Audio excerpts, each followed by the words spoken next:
Welcome to the Kentucky Game Plan with your hosts, Adrian and Mac. Welcome to the Kentucky Game Plan, everyone. I'm Adrian, the NFL's agent-to-be, since there are so many without him, and there's a lot of money flying. And I'm just, I guess, plain old Mac Black. Well, plain old Mac Black. That's right. It is Selection Sunday, folks. It is Selection Sunday. We got some people know where they're going to be placed, and some are on the edge of their seats. Some are holding their breath, and we'll see what happens. It's going to be very interesting later on. Oh, yeah. I will be watching. How could you not? Selection Sunday. It is. So March Madness is here, folks. Basketball is round and round. Yes, it is. It's round and round and rounding down. There you go. Or should I say winding down? Winding down, exactly. But I will say the Kentucky Wildcats have turned things around. Yes, they have. Past two games they played in the SEC tournament, they looked pretty good. They look like the team that should be. Yes, exactly. All season. They're pretty consistent about it. Yes. Ball movement. Ball movement. We got communication going on. We got 3-pointers everywhere. Gabriel with the 7 3-pointers against Georgia. Bama. Yep. He had a couple with Georgia, too. But he had the 7 with Alabama. Exactly. Gabriel, like you said, 23 points. Lit it up. Set a SEC record. That he did. Travis Ford.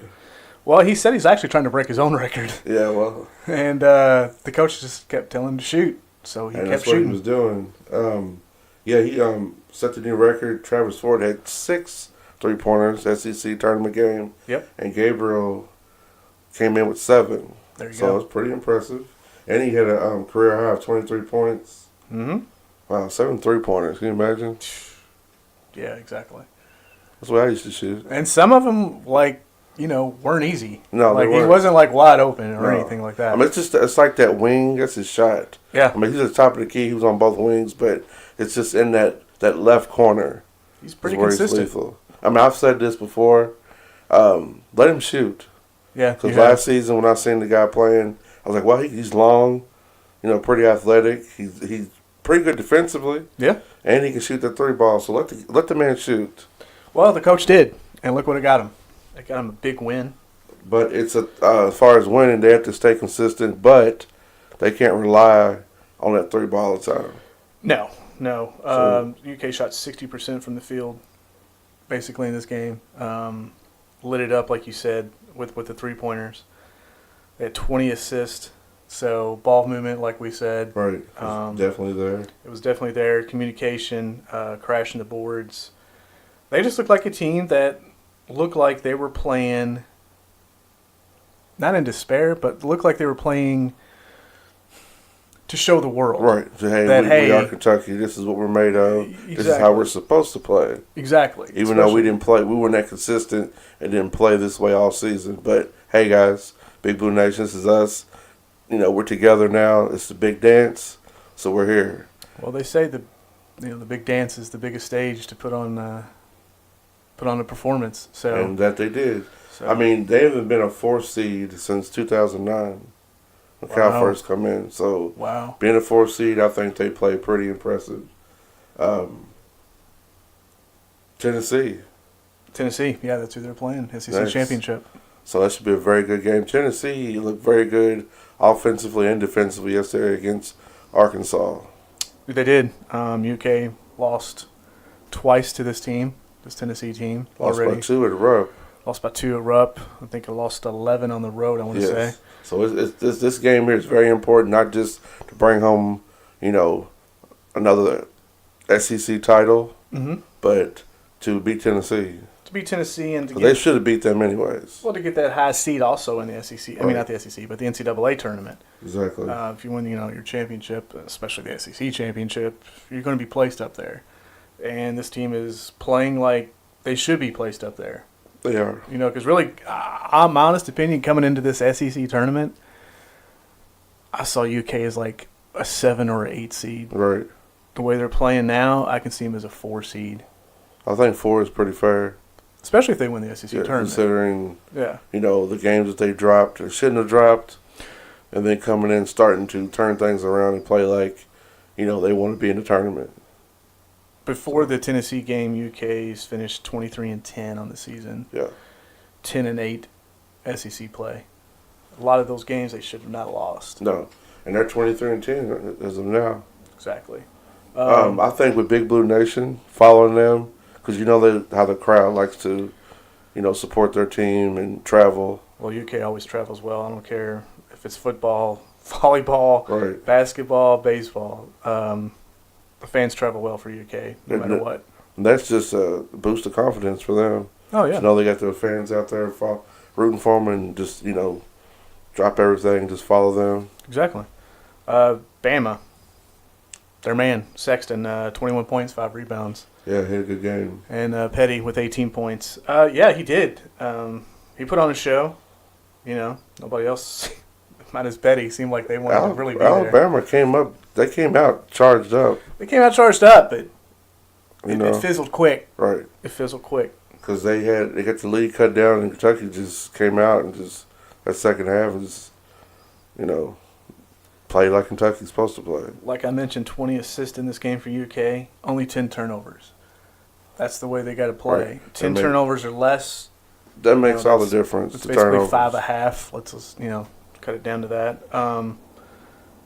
Like I said, UK looks like they belong in this tournament. They're playing like they belong in this tournament. So no longer a bubble team. No longer a bubble team, like you said, yeah, which they kind of were about 3 weeks ago, let's be honest. It's amazing what 3 weeks can do, right? Well, exactly. When you turn it on, there's a certain time of the year where you got to turn it on. Exactly. And Cardinals tried to turn it on. Yeah. I mean, they had a good game against Florida State. They beat them. They did. And I think they gave them some momentum, going deeper into this ACC tournament. They had some tough teams. I mean, you had Carolina. Well, ACC. Duke, Virginia. I mean, the list goes State, on and on. Exactly. Unfortunately, they did fall to Virginia again, 58-75. But you know what? Kyle Guys, what? That dude.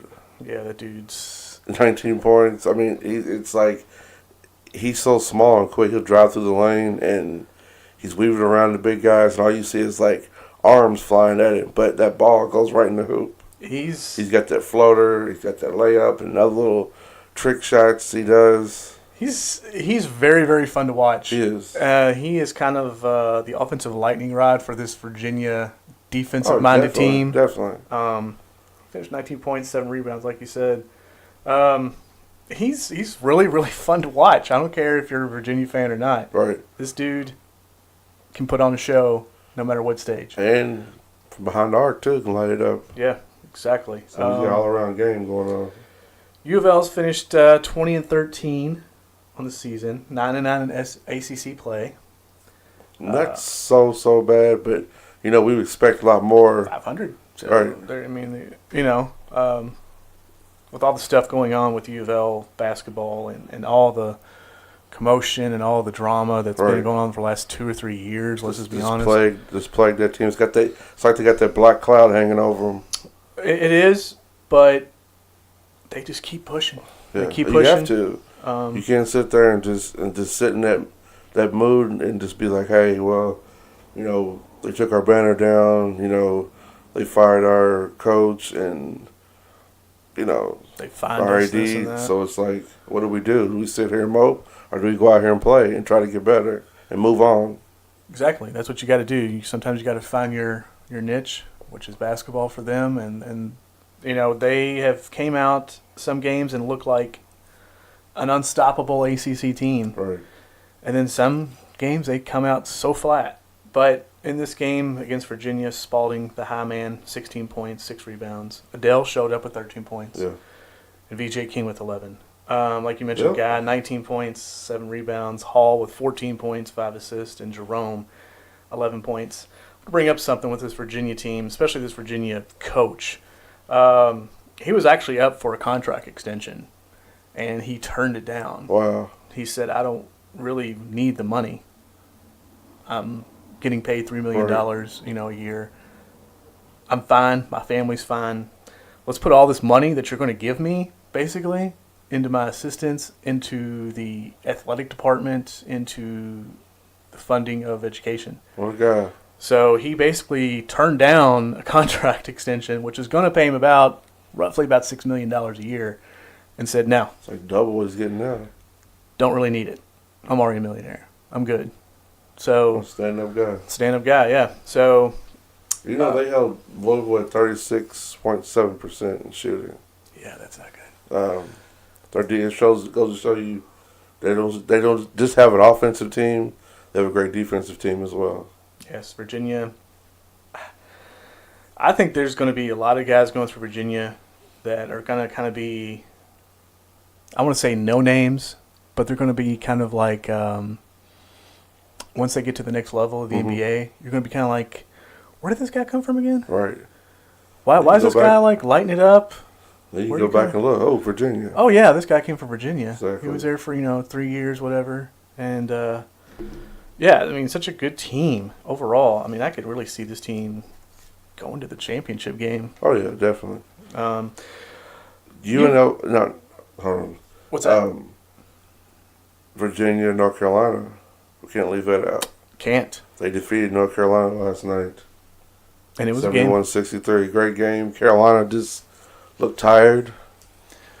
Well, You playing those games back to back like that, but then you go against a number one city team, number one team overall, yeah. and you're facing Guy, A defensive team that'll shut you down no matter what. Hunter. Yep. You see what Hunter did, that bank shot against Louisville. So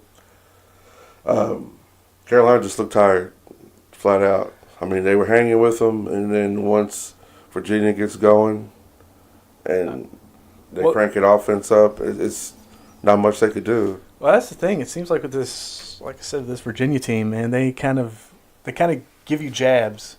They just wear you down. Yeah. They wear you down, That's definitely what they did. That's what they did with Carolina. They wore them out last night. Yeah, they make you work twice as hard Yes. on the defensive end because their ball rotation. Their ball rotation's crazy. Their shots that are just – they're not good shots. They're great shots. Right.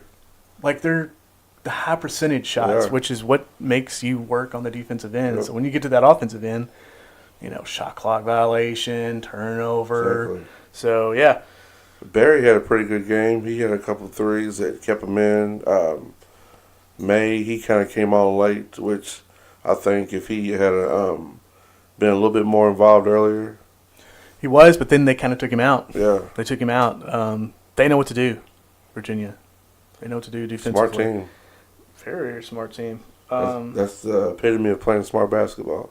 Exactly. So, And they don't turn the ball over. no. They play great defense. They had a couple turnovers Great because Carolina, toward the end, they was working them, caused a turnover, and then Carolina gets the ball, comes right back down. Guess what? Virginia turns on that defense and turns the ball up. But actually, Barry threw the ball a little too high. Oh, yes. So, Yes, I did see that play. I know exactly what you're talking about. I did watch the first half of this game. It went right out of bounds. Right. So, there you go. As far as U of L, I think they will make the tournament. Like I said, 2013 on the season, 99 ACC play. They didn't have a bad loss overall. The losses they had, they should have lost. Right. And basically, you take the number one team basically to the wire almost really twice during the season. I mean, let's just be honest. Well, what seed do you see them at? U of L, I could see him as a 9. No? I can see him as a 9, possibly a 10. Pretty fair. It's pretty fair. Because you see some of these earlier losses like Purdue and Seton Hall, but when you look at their records, 20-plus wins and stuff like that. So it's not like any of these losses, Clemson, UK, Miami. Right. Miami, we all know it turned on. Virginia, they lost 3 times to. UNC, Duke, NC State, Florida State.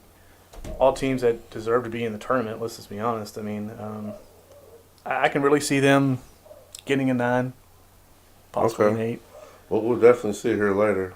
Yeah, definitely. Selection Sunday. The Knights of Bellarmine. The Knights of Bellarmine moving on to the Elite 8. They beat Truman, 82-65. Brent Bach, 26 points, and Cook with 14 points. This Bellarmine team almost really reminds me of Virginia. Yeah. I mean, it's almost scary how much they look like a Virginia team. Good defense. Got the defensive player of the year basically in their conference. Division II Elite Eight. The rest of the tournament will be held in South Dakota. Wow, South Dakota. Yeah. Of all places. Yeah, right. The 20th of March through the 24th. I can see this Bellarmine team winning another title. There's no doubt. They got all the elements. They're definitely on track to do that. I mean, they got 5 guys that can score from anywhere on the floor. Right. Good defensive team. And they're disciplined too. Disciplined. So. They cover the paint. Got a great coach. Hall of Fame coach, if you want my honest opinion, Mr. Davenport. So, yeah, beat Bellarmine. I mean, they beat Truman 82-65. Moving on. What else can you say? Yeah. Division II. There you go. Very impressive. I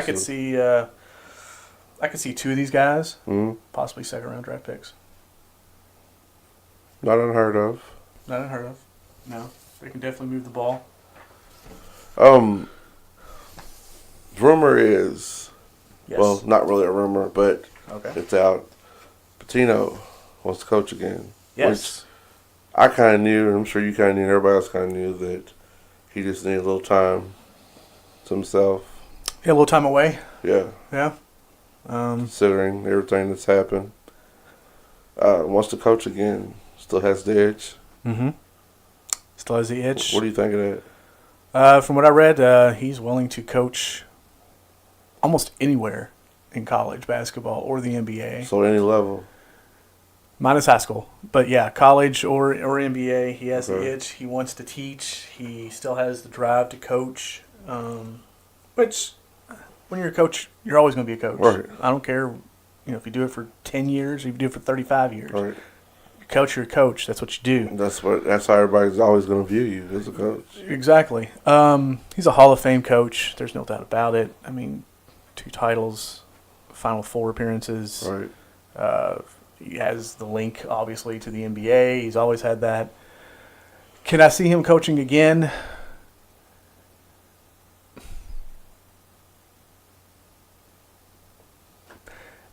Yeah, I can see him coaching again, but where is the question? What level? Do you see him? You see him more of an NBA coach or NCAA coach? That's a great question. I see him more college on my end. Not to say he couldn't coach in the NBA, but I see him more of a college coach. I think his drive and his passion is college coaching. The question is what university is going to pick him up. Right. With all the baggage, with all the drama, with all that stuff that's gone on, guilty or not guilty, whatever. That's a lot of baggage to take on. It is. I've known coaches that have more baggage and have gotten second and third chances. Well, I think he'll get his second chance. It may be sooner than we think. You're right. It might be sooner than we think. Because, once this tournament gets going and teams start falling, that's when coaches start falling. Yep. So, and then they might start calling. Exactly. They might if they start haven't already called. Who knows? Yeah. Who knows? Speaking of coaching, mm-hmm. Do you think Louisville will keep David Padgett on? It's a great question. He's been a great fill-in coach. Like I said, 9-9 ACC play. Right. Considering what he's had to deal with. 20-plus wins. Considering what he had to deal with from the start. I mean, he knew he was getting thrown into the fire, and he handled it well. There's obviously things that he should have done in games that could have maybe got him more wins, but he's never coached before. He's never been in that situation. He's always been a player. He's been an assistant. I don't see why they wouldn't offer him a deal, but I know there's other coaches out there with more experience. Well, from what I've heard, Little birdie kind of flew by, whispered in my ear that Memphis is looking to try to get Anthony Hardaway yes. as the head coach. So Penny Penny will be the coach of Memphis, which makes sense. Which makes sense. Played there. He's coaching now. He's coaching now. He's got doing a heck of a job. Two high school titles. Right. He's got some recruits that he's got are being looked at. Exactly. Some players are being looked at by recruiters. Right. And he's obviously got the link to the NBA as far as the college line. Yep. Which leaves Tubby Smith out there. Tubby Smith obviously coached at Kentucky. He did. Won a national title at Kentucky. So do you see Tubby Smith? Tubby part of that Patino tree, somewhat. With that line there. Do you see him as Louisville's next head coach? Is it a possibility, or is all this just a rumor? It's all just. Are we dreaming? It's all just a rumor. Nothing's been talked about. Nothing's been said. Okay. But I know a lot of the boosters want Anthony Hardaway there to bring the excitement back to Memphis basketball. Happen. To bring, obviously he's from there and played there and all that. It's gonna happen. I don't see why it's not going to happen. But Tubby Smith, great guy, good coach, national title at Kentucky. He's put guys in the NBA. Right. Memphis is not that far from Louisville. Right. There you go. Well, okay, if not Tubby, then who? Well, that's it. So if it's not going to be Padgett, if it's not possibly going to be Tubby Smith, right? Who else wants to come here?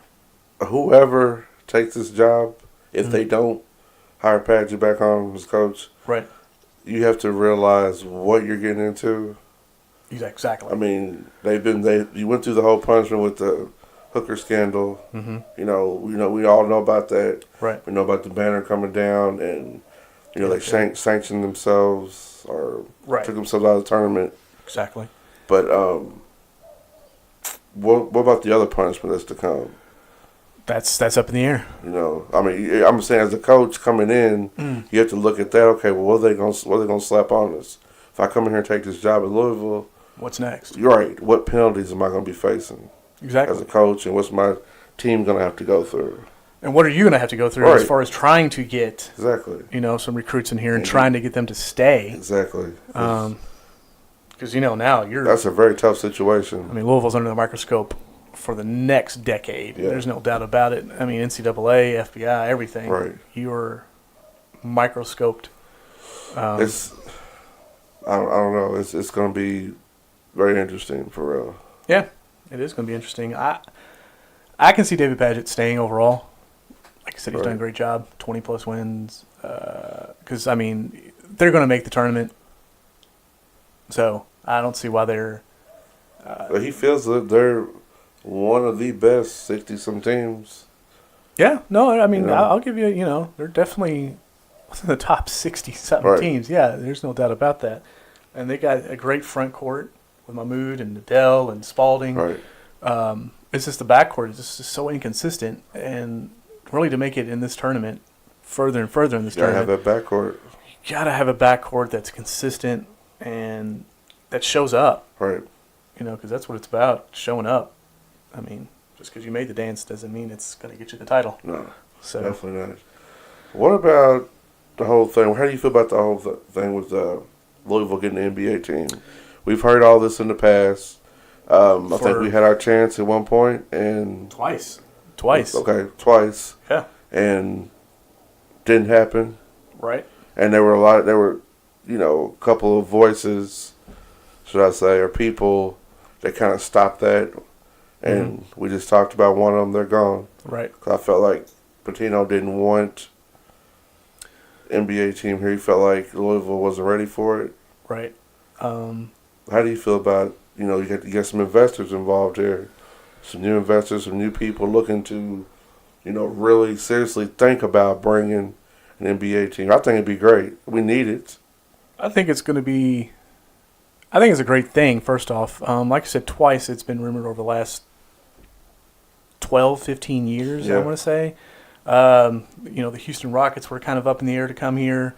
The Atlanta Hawks were up in the air to come here. There were small talks, very, very, very, very small, before the Memphis Grizzlies were the Memphis Grizzlies. Yeah, I remember the Vancouver Grizzlies. So the Hornets. And, the Hornets. But ended up, going down to New Orleans, which now is New Orleans Pelicans, and now they're back as Charlotte Hornets. Right. But I think it'd be great to have an NBA team here. This is a basketball state. So I don't care if you dice it up in college, high school, or NBA. Kentucky's known for tobacco, bourbon, basketball. And horses. There you go. So I think it's going to be great. I can see it happening. The investment group, which includes, Brown Foreman, Beam, Limestone Branch Distillery. A lot of big names. Barnos. So a lot of big names. The figurehead kind of the situation, obviously with the media, is Dan Issel, Hall of Famer, UK, former NBA player, Denver Nuggets, and GM. Kentucky Colonels also, so let's not forget that. So, Kentucky Colonels. So we've had professional basketball here before, and it was very successful.